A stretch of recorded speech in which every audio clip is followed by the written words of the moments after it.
আসসালামু আলাইকুম এভরিওয়ান। আজকে আমার পরিচয়টা দেই। আমি মোহাম্মদ জুনাইদ আল হাবিব, আমাকে সবাই হাবিব নামেই চিনে। সো যেটা হয়েছে, আজকে আমি জাকির স্যারের এই থেকে একটা লাইভ ক্লাস নেব, সেটা হলো ট্রান্সলেশনের উপর। আমি একটা বেসরকারি ব্যাংকে ম্যানেজমেন্ট ট্রেনি হিসেবে কাজ করছি। এর আগে সরকারি চাকরির চেষ্টা করেছি। বাংলাদেশ ব্যাংকের এডি রিটেন দিয়েছি, তারপরে বিসিএস 43 বিসিএস এর ভাইবা দিয়েছি, তো আরো কিছু চাকরির রিটেন দেওয়া আছে। সো মোটামুটি অনেকগুলো জিনিস পাইপলাইনে আছে, তো পড়াশোনা করছি। এবং আসলে আমি অনলাইনে ইংরেজি পড়াই অনেকদিন ধরে। সো ভাবলাম, জাকির স্যারের সাথে কথা হয়েছে, ভাবলাম একটা ট্রান্সলেশনের উপর একটা ক্লাস নেই। অবশ্যই টপিকটা স্যারই আমাকে বলেছে যে এই টপিকে আপনি একটা ক্লাস নেন। সো আজকে আমরা ট্রান্সলেশনের উপর বেসিক একটা ক্লাস নিব। ট্রাস্ট মি, এই একটা ক্লাস নিয়ে ট্রান্সলেশন নিয়ে যাদের ভয় আছে তাদের ভয়টা কাটবে এবং বেসিকটা ক্লিয়ার হবে। সো কে কোথায় থেকে দেখছেন একটু কমেন্ট করবেন, আমাকে জানিয়ে দিবেন। এবং আজকে যদি কমেন্ট বেশি হয় আমি কিন্তু অনেক ভালো করে পড়াবো। সো সবাই খুবই রেসপন্স করবেন, আশা করি ট্রান্সলেশন নিয়ে বেসিকটা ক্লিয়ার হয়ে যাবে। সো আরো কিছু মানুষ জয়েন করুক, আমরা একটু কথা বলি। শুনেন, আমরা এই যে ট্রান্সলেশনটা করি না, এখন ট্রান্সলেশনটা বিসিএস এ আসে, ব্যাংকের পরীক্ষায় আসে, ম্যান্ডেটরি। বিসিএস এ যেমন হবে English to Bangla, Bangla to English, আপনাকে 50 মার্কের ট্রান্সলেশন করতেই হবে। ব্যাংকের রিটেন তো ট্রান্সলেশন আগে অনেক মার্ক ছিল, এখন একটু কমায় আছে, বাট তারপরেও যে মার্কটুকু আছে সেইটুকু ছাড়া কিন্তু আপনি উতরাইতে পারবেন না। ব্যাংকে চাকরি পাইতে হলে ইংরেজি এবং অঙ্কে ভালো করতে হবে। এখন ইংরেজি মানে কি? ইংরেজি মানে হইলো, আমাকে ঢাকা থেকে দেখছে আতিক হাসান, মালিহা ইসলাম ঢাকা থেকে, সৈকত পাল কুমিল্লা থেকে, রাশেদুজ্জামান ঠাকুরগাঁও থেকে, thank you, BM Sattar Shariatpur থেকে, আলামিন বগুড়া থেকে, আবু সুফিয়ান সিলেট থেকে, সো রাজশাহী থেকেও পেয়েছি। সো অনেকেই ক্লাসে জয়েন করেছে, 168 জন, thank you so much. So translation ছাড়া আপনার ইংরেজি হচ্ছে না। ইংরেজি যেহেতু একটা ভাষা, আমরা বাঙালি, বাংলাটাকেই আপনার ইংরেজিতে বলতে হবে। আপনার মনোভাবটা প্রথম বাংলায় আসে, এটাকে ইংরেজিতে করতে হবে, তাই না? সো ট্রান্সলেশন জিনিসটা এরকমই, যে ধরেন আপনার মাথায় যে বাক্যটা এসেছে, এই বাক্যটা আপনি একটা কাগজে লিখে ফেললেন। এই কাগজটা লিখে 10,000 মাইল দূরে একজনকে পোস্ট অফিসের মাধ্যমে পাঠিয়ে দিলেন। আপনার মাথায় যে চিন্তাটা ঘুরছে, ও যদি ওই লেখাটা পড়ে সেম মেসেজটা পায়, তাহলে আপনার ট্রান্সলেশন হয়েছে। ওর ভাষা আলাদা, আপনি ওর ভাষায় লিখে দিয়েছেন। আপনার মাথায় বাংলায় যে কথাটা এসেছে সেটা আপনি ওর ভাষায় লিখেছেন এবং সে সেম মেসেজটা পেয়েছে, আপনার ট্রান্সলেশন হয়েছে। আপনি ভাব দিয়েছেন কি দেননি, দ্যাট ডাজন্ট ম্যাটার। যদি আপনার ভাষা, আপনার চিন্তা ও বুঝতে পারে, আপনার কথাগুলো ওর কাছে সেম মিনিং হিসেবে যায়, তাহলে ট্রান্সলেশন হয়েছে। এখন কথা হলো, তাহলে ভার্ব, গ্রামার এগুলা কি হবে? এখন আমরা যেহেতু পরীক্ষার হলে লিখবো এবং নাম্বার পাওয়ার উদ্দেশ্যে লিখবো, আমাদেরকে গ্রামাটিক্যালি কারেক্ট হইতে হবে, আমাদেরকে জানতে হবে। সো আমরা আজকে থেকে, এই মুহূর্ত থেকে ইংরেজিটাকে ভাষা হিসেবে নেব, not as a subject. So যেই দিন থেকে আপনি এই কাজটা করে ফেলবেন না, যে ইংরেজিটা ভাষা, যে এইটা আমি আমার অপিনিয়নটা, আমার মতামতটা আরেকজনকে বোঝানোর জন্য পড়ছি, ইংরেজিটা এজ এ ল্যাঙ্গুয়েজ, ওই দিন দেখবেন সহজ হয়ে গেছে। সো আমরা আজকে ট্রান্সলেশনের ক্লাস করব, বেসিক একটা ক্লাস, এবং খুবই চমৎকার হবে আশা করি। ক্লাস শেষে আপনারা আমাকে ধন্যবাদ দিবেন আশা করি। সো আমরা শুরু করব খুব এখনই। দেখি আমাকে অনেকেই দেখছে, so thank you so much এতগুলো মানুষ জয়েন করার জন্য। সো ট্রান্সলেশনের বেসিক যেই জায়গাটা, সেইটা হলো আপনাকে দুইটা জিনিস মাথায় রাখতে হবে। সেটা হলো ইংরেজি বাক্যের যে স্ট্রাকচার, সেটা হলো সাবজেক্ট, ভার্ব, অবজেক্ট। এইটুকু লিখতে পারলে কিন্তু বাক্য হয়ে গেল, ইংরেজি বাক্য হয়ে গেল। এরকম 10টা বাক্য একসাথে করলে একটা প্যারাগ্রাফ হয়ে গেল, আর কয়েকটা প্যারাগ্রাফ একসাথে করলে একটা এসে হয়ে গেল। সো এটা ভাষা। আপনি কি কোনোদিন বাংলা এসে লেখার জন্য ক্লাস করছেন? আপনি কি কোনোদিন বাংলা কিভাবে একটা অনুচ্ছেদ লিখবেন ক্লাস করছেন? নাকি আপনার মাথায় যদি একটা আইডিয়া থাকে সেটা লিখে ফেলতে পারেন? ধরেন আপনাকে বলছে বাংলাদেশের মুক্তিযুদ্ধ নিয়ে একটা রচনা লিখো, একটা প্যারাগ্রাফ লিখো, বা বাংলা থেকে ট্রান্সলেশন করো, বাংলা একটা অনুচ্ছেদ লিখো। আপনার কি কোনো টিচারের কাছে যাইতে হবে, নাকি মাথায় যা আছে তাই লিখে ফেলবেন? সো এইটাই, আপনি সব জানেন। একটা রচনা লিখতে, একটা প্যারাগ্রাফ লিখতে যা লাগে আপনি সব জানেন, জাস্ট আপনার ইংরেজি ভাষায় দক্ষতা নাই। সো আমাদের হচ্ছে কি, মাই ভিলেজ নিয়ে বাংলায় আসলে আপনি লিখে ফেলতেছেন, আমার গ্রাম হলে লিখে ফেলতেছেন, মানে আপনি জানেন, you have the content but you don't have the understanding on the language. So আপনার ভাষার উপর দক্ষতা নাই, সো আপনার ভাষার উপর দক্ষতাটা বাড়াইতে হবে। দেখেন সিম্পল, সাবজেক্ট ভার্ব অবজেক্ট। আপনি যদি অবজেক্ট নাও দেন বাক্য হবে। যেমন ধরেন আমি লিখলাম বার্ডস, পাখি, পাখিরা। সাবজেক্ট, বাক্যের সাবজেক্ট হিসেবে শুধু নাউন প্রোনাউন বসতে পারে। বার্ডস বসাইলাম সাবজেক্ট হিসেবে, বার্ডস। তারপরে এখন যদি দেন ফ্লাই, বার্ডস ফ্লাই, পাখি উড়ে। পাখি উড়ে বাক্য হয়েছে না? সাবজেক্ট দেন ভার্ব দেন বাক্য হয়ে গেছে। আই ইট, আমি খাই, বাক্য হয়ে গেছে। দে গো, তারা যায়, বাক্য হয়ে গেছে। বুঝতে পারছেন? সো ইংরেজিটা খুবই সহজ, জাস্ট আপনাকে ওই ধাঁচে আসতে হবে যে আপনি যদি সাবজেক্ট দেন ভার্ব দেন বাক্য হয়ে গেল। এরপর আপনি অবজেক্ট দিতে পারেন, নাও দিতে পারেন। Birds fly in the sky, একটা অ্যাডভার্ব দিয়ে দেন, পাখি আকাশে উড়ে। Birds fly in the sky. এখন আরো যুক্ত করতে চান, birds fly in the sky freely, মুক্তভাবে। সো একটা ভার্ব, সাবজেক্ট, একটা সাবজেক্ট একটা ভার্ব দিলেই বাক্য হয়ে গেল। এরপরে আমি এই কথাগুলো কেন বলছি সেটাও আমি বলবো এখন। সো সাবজেক্ট ভার্ব দিলেন, অবজেক্ট দিলেন, বাক্য হয়ে গেল। এরপর যদি আপনি ধরেন, যেমন ধরেন আমি বললাম যে এই বাক্যটা সবচেয়ে common, ate rice, ate rice. Subject দিলেন, ভার্ব দিলেন, অবজেক্ট দিলেন, বাক্য হয়ে গেছে। এখন আরো যুক্ত করতে চান তাহলে প্রেপোজিশন নিয়ে আসেন। Ate rice with fish curry, with. প্রেপোজিশনের কাজ হলো বাক্যের সাথে নাউন প্রোনাউনকে যুক্ত করা, অন্য জিনিসগুলোকে যুক্ত করে বাক্যটাকে বড় করা, অর্থ প্রকাশে সাহায্য করা। প্রেপোজিশনের কাজই হচ্ছে কানেক্ট করা। সো এখানে শেষ, আরো কানেক্ট করেন। Ate rice with fish curry, মাছের তরকারি দিয়ে খাই। তারপরে মনে হলো যে আরো বড় করবো, ate rice with fish curry with my brothers, বা with my parents, with my parents. এখন আরো বড় করতে চান যে আমি প্রতি রাতে ভাত খাই, ate rice with fish curry with my parents at night. দিনের বেলা হয়তো আপনি অফিসে থাকেন, ব্যস্ত থাকেন, আপনি খাইতে পারেন না, রাতের বেলা খান। সো বাক্য কিন্তু হয়েছে। সো জিনিসগুলো এইটাই যে আপনি যখন বেসিকটা শিখে ফেলবেন, এরপরে আপনি ভোকাবুলারি সমৃদ্ধ করেন, রিচ ওয়ার্ড ব্যবহার করেন, আপনার লেখা দুর্দান্ত হয়ে যাবে। সো এই জিনিসটাই। সো আমাদের ইংরেজি বাক্যের শুরুতেই লাগছে সাবজেক্ট, তারপর লাগছে ভার্ব, তারপরে বাকি অংশ, তাই তো? সো এইটুকু বুঝতে পারছেন কিনা এইটুকু বলেন। যদি এইটুকু বুঝতে পারেন, বাকি অংশটা একদম সহজ হয়ে যাবে। আজকে ইংরেজির ট্রান্সলেশন শিখাবো আমি ইনশাআল্লাহ, ইনশাআল্লাহ। জাস্ট আপনি লাইগা থাকেন। সো কি করতে হবে? ইংরেজি বাক্যের শুরুতে সাবজেক্ট ভার্ব দিতে হবে, সাবজেক্ট ভার্ব দিয়ে তারপরে বাকি অংশ, বাকি অংশ, বাকি অংশ। এই কথাটা যদি বুঝা থাকেন তাইলে এখন আমরা ট্রান্সলেশনে চলে যাব, দেখবেন একদম পানির মতো সহজ হয়ে গেছে ইনশাআল্লাহ। সো অনেকেই কমেন্ট করছেন। আচ্ছা, ইংরেজি টু বাংলা ট্রান্সলেশনটাও শেখানো যাবে। সো আমরা আজকে যেহেতু বেসিকটা করব, আমরা না হয় দুইটাই দেখাই দিব। সো আমরা যেটা করব, ওয়ালাইকুম আসসালাম, অনেকেই কমেন্ট করেছেন বিভিন্ন জায়গা থেকে। সো আমরা এখন এইটুকু বুঝতে পেরেছে, অনেকেই কমেন্ট করেছে। সো আমরা এখন যেটা করব, আচ্ছা ট্রান্সলেশনের দুইটা পদ্ধতি আছে, আমি দুইটা পদ্ধতি দেখাই, যেহেতু এটা বেসিক ক্লাস ভাই, আজকে আমি দুইটা পদ্ধতি দেখাবো। এরপরে সহজ পদ্ধতিটা আমি বলে দিব যে আপনারা এইভাবেই করবেন। কারণ দুইটা পদ্ধতির প্রথম পদ্ধতিটা কঠিন, কিন্তু আপনার জানা দরকার ওটা কেন কঠিন, কিভাবে কঠিন হলো। সো আমি দুইটা পদ্ধতি দেখাবো, ট্রান্সলেশনের দুইটা পদ্ধতি দেখাবো।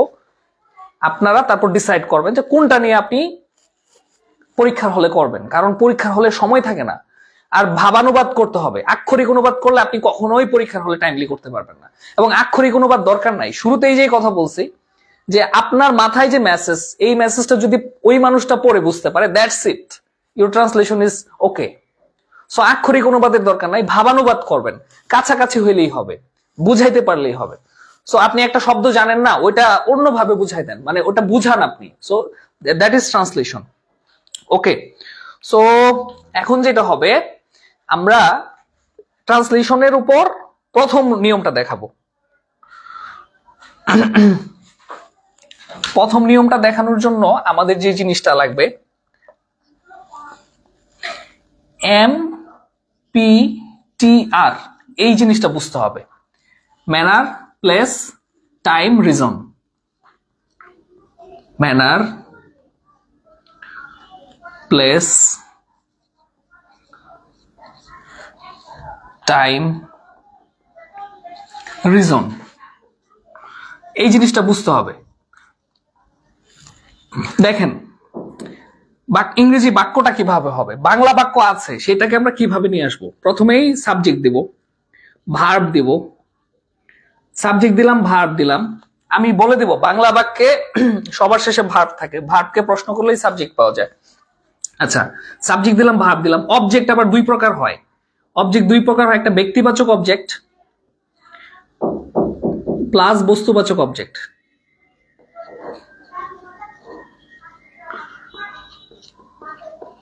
ব্যক্তিবাচক প্লাস বস্তুবাচক। একটা বাক্যে যদি একাধিক অবজেক্ট থাকে তাহলে প্রথমে ব্যক্তিবাচকটা দিবেন, পরে বস্তুবাচকটা দিবেন। যেমন ধরেন ফাদার, বাবা আমাকে একটি কলম দিয়েছিল। এই যে দেখেন আমি ইংরেজি করতেছি, বাবা আমাকে একটি কলম দিয়েছিল।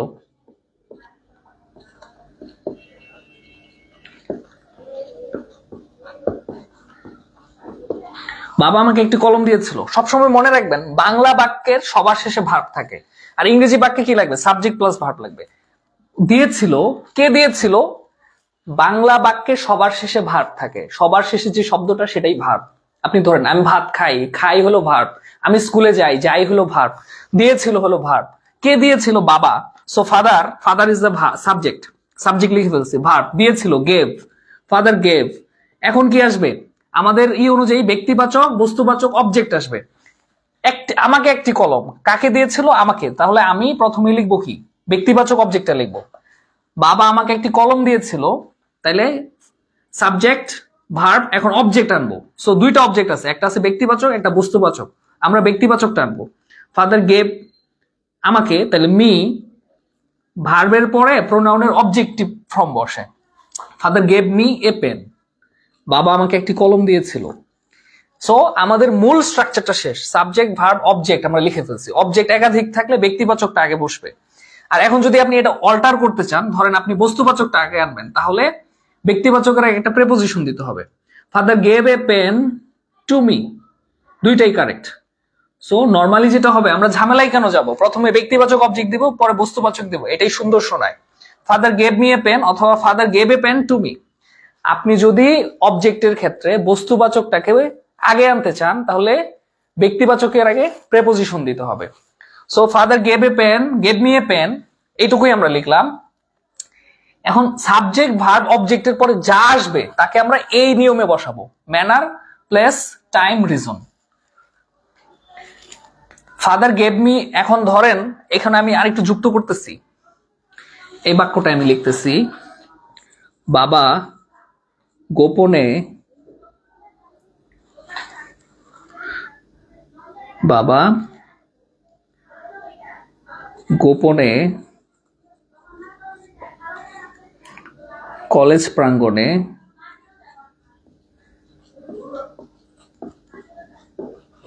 সকালবেলা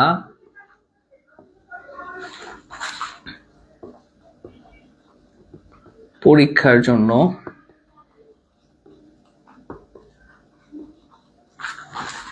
আমাকে একটি কলম দিয়েছিল। ধরেন এটা আমাদের বাক্য।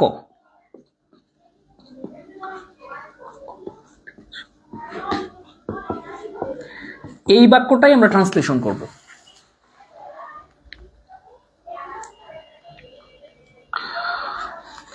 এই যে বাক্যটা, বাবা গোপনে কলেজ প্রাঙ্গণে সকালবেলা পরীক্ষার জন্য আমাকে একটি কলম দিয়েছিল। সো আমাদের এই স্ট্রাকচারে আসতে হবে। এই স্ট্রাকচারে আসার পর বাকি অংশটা এই অনুসারে হবে, সাবজেক্ট ভার্ব অবজেক্ট দেওয়ার পরে তারপরে আমরা যা থাকবে ম্যানার প্লেস টাইম রিজন এই আকারে বসাই দিব, তাহলে আমাদের ট্রান্সলেশন হয়ে গেল। এটা কিন্তু কঠিন ট্রান্সলেশনটা শিখাইতেছি আমি, এরপর একটা সহজ। সো আমরা বলেছি বাংলা বাক্যে সবার শেষে ভার্ব থাকে, তো ভার্বকে প্রশ্ন করলাম, মানে ভার্ব ইংরেজি বাক্য লিখতে হলে সাবজেক্ট লাগবে। সো দিয়েছিল, কে দিয়েছিল, বাবা।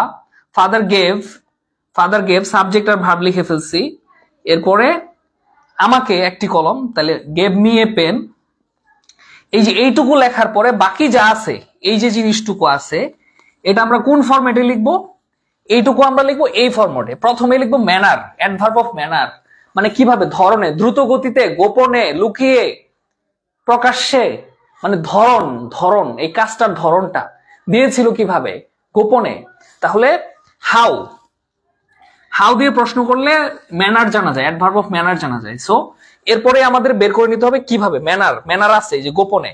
Father gave me a pen secretly, secretly, হয়তো অন্য ভাই বোনরা কষ্ট পাবে বা তারা চাইবে না আমাকে আরেকটা নতুন কলম দেখ, সিক্রেটলি, বানানটা কি হয়েছে, SECRECT, হ্যাঁ সিক্রেটলি, যে এটা সিক্রেটলি। তারপরে কি, place, father gave me a pen secretly, কোথায় দিয়েছিল, কলেজ প্রাঙ্গণে, এটা একসাথে হবে, এটা একটা phrase. Father gave me a pen secretly at the college campus, বা at the college premise, at the college campus, college campus. Father gave me a pen secretly at the college campus. Manner লিখে ফেলেছি, place লিখে ফেলেছি। এখন কি থাকবে, time. তাহলে কখন, সকালবেলা, in the morning, in the morning লিখেন, ইন দ্য মর্নিং। আর বাকি থাকলো কি, রিজন, কেন, ফর এক্সাম বা ফর এক্সামিনেশন, বুঝতে পারছেন, ফর এক্সামিনেশন। এটা কঠিন নিয়মটা শিখাইলাম। Father gave me a pen secretly at the college campus in the morning for examination. এটা হলো একটা কঠিন ট্রান্সলেশন, মানে কঠিন উপায়।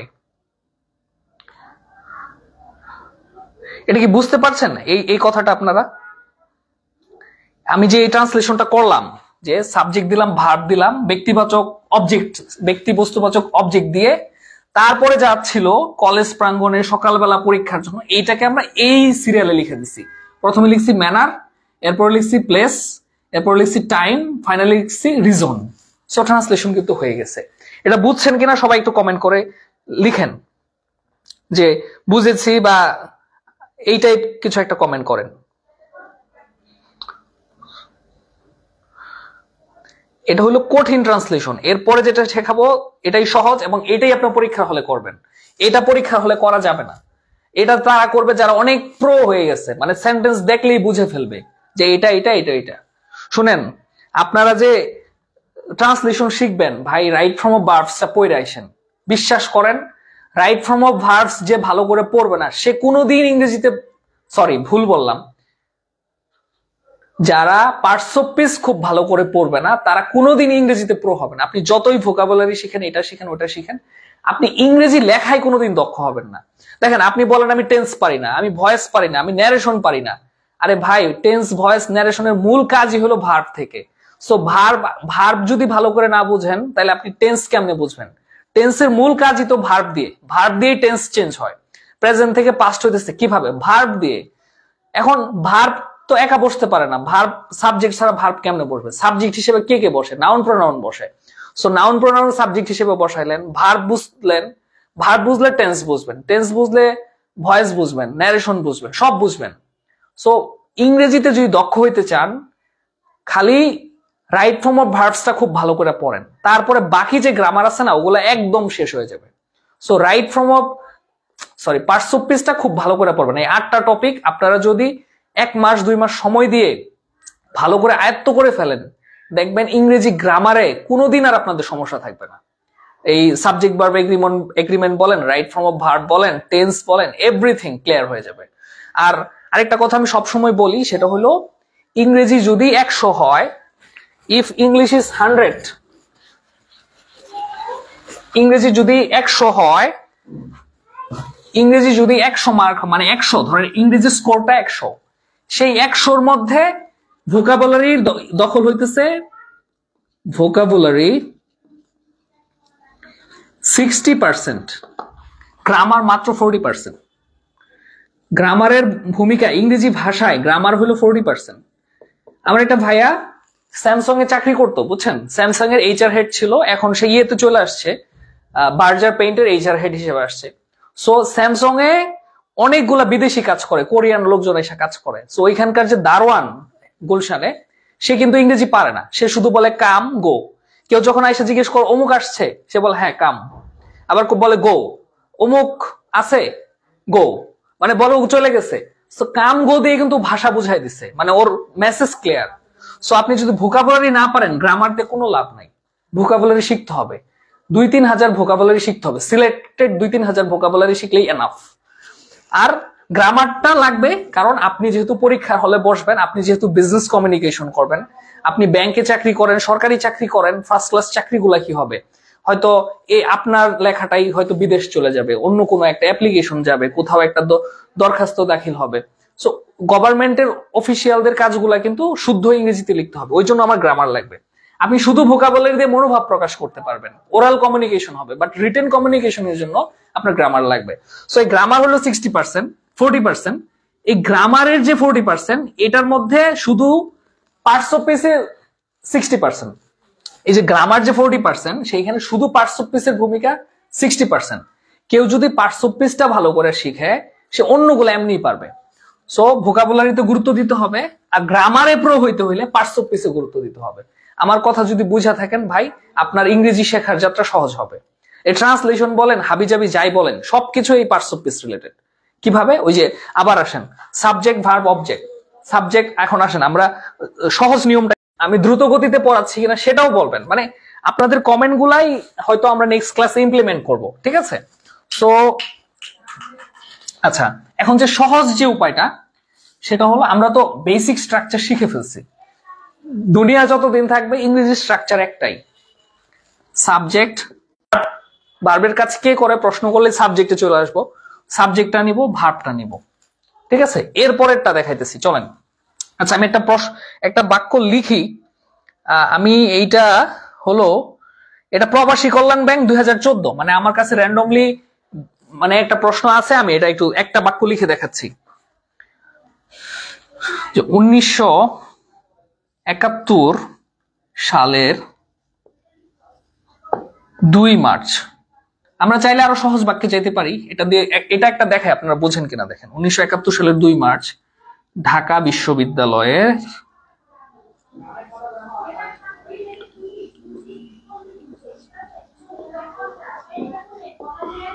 বিশ্ববিদ্যালয়ের কলা ভবন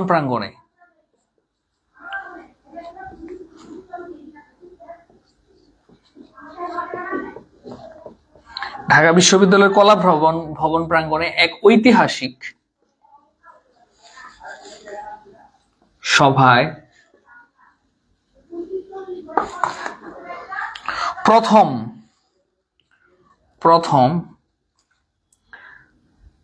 স্বাধীন বাংলাদেশের,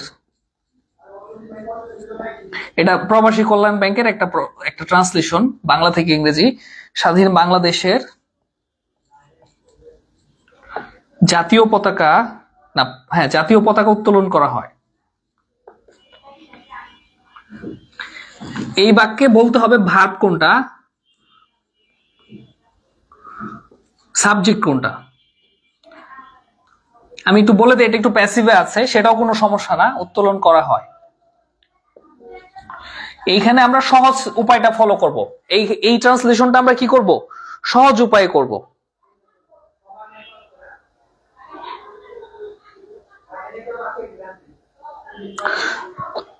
আচ্ছা, এই বাক্যের ভার্ব কে, এটা একটু বলতে হবে কমেন্ট করে।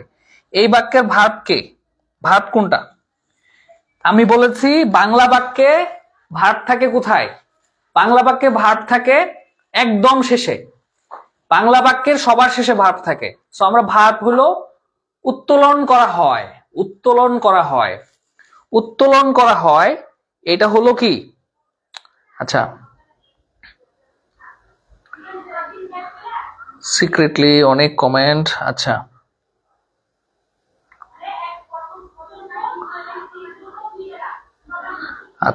ওকে, এই বাক্যের ভার্বটা কি? বাংলা বাক্যের সবার শেষে ভার্ব থাকে। আচ্ছা, কেউ বলেছে শুনতে পাচ্ছি না। আচ্ছা, কেউ বলেছে ধীর গতিতে বোঝান, উত্তোলন করা। হ্যাঁ, ইয়েস, এই বাক্যে ভার্ব হলো উত্তোলন করা হয়। সো উত্তোলন করা হয় কি যদি আমরা প্রশ্ন করি, আমরা সাবজেক্ট পেয়ে যাব। এটা ভার্ব, আমাদের সাবজেক্ট লাগবে। তাহলে উত্তোলন করা হয়, যেহেতু করা হয় মানে করেনি, কেউ নিজে করেনি, করা হয় মানে কাউকে দিয়ে করা হয়েছে, এটা প্যাসিভ বাক্য। প্যাসিভ বাক্যের সাবজেক্টকে কাকে উত্তোলন করা হয় মানে কেউ নিজে করেনি, এটা অন্য কেউ করছে, মানে কে করছে এটা বলা হয় নাই, বলছে করা হয়, প্যাসিভে আছে। বাংলাদেশের জাতীয় পতাকা, ঠিক আছে? তাহলে কি এটার সাবজেক্টটা কি হবে? সাবজেক্টটা কি? জাতীয় পতাকা বা বাংলাদেশের জাতীয় পতাকা, এটাই subject.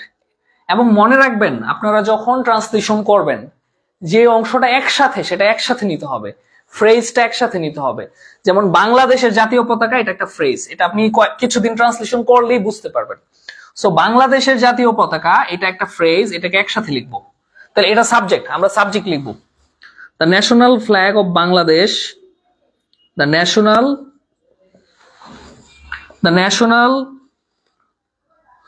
Flag of Bangladesh, subject লিখে ফেলছি। যেহেতু এটা কি আছে, প্যাসিভে আছে, তাহলে এটা কি হবে?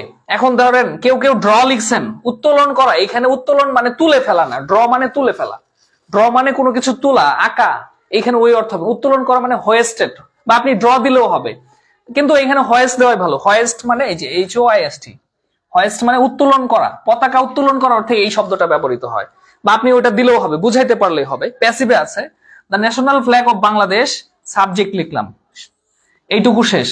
উত্তোলন করা হয়, ওয়াজ হোয়েস্টেড, প্যাসিভে আছে। The national flag of Bangladesh was hoisted, subject আর ভার্ব দিয়ে দিছি। এই তো খেলা জমে গেছে, ট্রান্সলেশনের মূল অংশটা করে ফেলছে, সাবজেক্ট ভার্ব দিলেই বাক্য হয়ে গেল। এখন বাকি অংশ দিব। সো আমরা বাকি অংশটা কিভাবে দিব দেখেন, সাবজেক্ট ভার্ব দিলেই হয়ে গেল। আমরা বাক্যের শেষের ভার্বকে প্রশ্ন করে সাবজেক্ট পেয়ে গেছি। The national flag of Bangladesh প্যাসিভে আছে, তাহলে উত্তোলন করার ভার্বের ইংরেজি করছি ওয়াজ হোয়েস্টেড। এখন আমরা যেটা করব, আমরা ম্যানার, প্লেস, টাইম এগুলো হাবিজাবি খুঁজতে যাব না, কারণ ভাষা এমন একটা জিনিস, সেটার ব্যাকরণ লাগে না, মুখ দিয়ে যখন বের হয় সেটা নিয়ন্ত্রিত হয়ে বের হয়। বাংলা ভাষা যে বলেন, ব্যাকরণ শিখেন নাই। সো আপনি যখন বলেন বাক্যগুলো কারেক্ট হয়, মানুষ অর্থ বুঝে। সো আমরা যখন বাংলাটা লিখি তখন আসলে ইনকারেক্টলি লেখার উপায় থাকে না, ওটা সিরিয়ালেই থাকে। ম্যানার, প্লেস, টাইম, রিজন এগুলা সিরিয়ালেই থাকে, বুঝতে পারছেন? সো এইখানেও সিরিয়ালই আছে। আমরা যেটা করব এখন, বাকি অংশটা এই দিক থেকে লিখতে থাকবো। এই যে বাকি অংশটা কি, এই দিক থেকে লিখতে থাকবো। আচ্ছা, এই যে এই কথাটা বাদ গেছে, দেখছেন? আমি বলছি ফ্রেজটা একসাথে যাবে, কিন্তু আমি বাদ দিছি স্বাধীন বাংলাদেশের। তাহলে national flag of independent Bangladesh, এই যে স্বাধীন বাংলাদেশ, এই কথাটা একসাথে, স্বাধীন বাংলাদেশের জাতীয় পতাকা, এটা পুরাটাই সাবজেক্ট। সো এখানে লিখতে হবে the national flag of independent Bangladesh. এই স্বাধীন বাংলাদেশ একসাথে একটা phrase, the national flag of independent Bangladesh was hoisted. এখন বাকি অংশ এই দিক থেকে আমি লিখতে থাকবো। প্রথম এখন কি আছে? প্রথম আছে, তাহলে ফর দ্য ফার্স্ট টাইম, প্রথমের ইংরেজি আমরা দিলাম for the first time, for the first time, এইটুকু শেষ। এখন আছে কি, এক ঐতিহাসিক সভায়, এটা একটা ফ্রেজ, এটা একসাথে আসবে, মানে শেষ দিক থেকে লিখতেছি, সাবজেক্ট ভার্ব দেওয়ার পর শেষ দিক থেকে লিখতেছি, এইদিকে যাব। ফর দ্য ফার্স্ট টাইম, ঐতিহাসিক সভা, ইন এ হিস্টোরিক সভা, ইংরেজি কি? ইন এ হিস্টোরিক সভা, ইংরেজি কি হবে? অ্যাসেম্বলি দিতে পারেন। ইন এ হিস্টোরিক অ্যাসেম্বলি মানে জমায়েত সভা, ইন এ হিস্টোরিক গ্যাদারিং বলতে পারেন, হইতে পারে, হিস্টোরিক অ্যাসেম্বলি। তারপরে কি? কলা ভবন প্রাঙ্গণে, এটা লিখবো। কলা ভবন প্রাঙ্গণে ইংরেজি কি? এট দ্য কলা ভবন প্রেমিসেস, এট দ্য কলা ভবন, ফাইন আর্টস। কলা ভবনের ইংরেজি জানলে লিখবেন ফাইন আর্টস প্রেমিসেস, আর যদি ওটা না জানেন তাহলে লিখবেন কলা ভবন প্রেমিসেস। মানে হবে, জায়গার নাম ওইভাবে দিলেও হবে, বাট যেহেতু আমি জানি ফাইন আর্টস, তাহলে আমি লিখবো at the fine arts premises. প্রাঙ্গণ ইংরেজি premise, fine arts premises, fine arts premises. এই যে এইটুকুও হয়ে গেছে। পরে কি থাকলো? ঢাকা বিশ্ববিদ্যালয়ের। ফাইন আর্টস প্রেমিসেস শুনেন, র এর থাকলে এটা ইংরেজিতে হয় অফ। অফ ঢাকা ইউনিভার্সিটি, র এর দিয়ে অধিকার বোঝায়, বাংলাদেশের সৌন্দর্য, দ্য বিউটি অফ বাংলাদেশ। আমি যদি কখনো পজিটিভ পড়াই, এটা আমি পড়াই দিব, বাংলাদেশের সৌন্দর্য, র এর ইংরেজি কি? অফ। তাহলে এই র এর ইংরেজি কি হবে? Of. At the finest premises of Dhaka বিশ্ববিদ্যালয়, তাহলে ঢাকা ইউনিভার্সিটি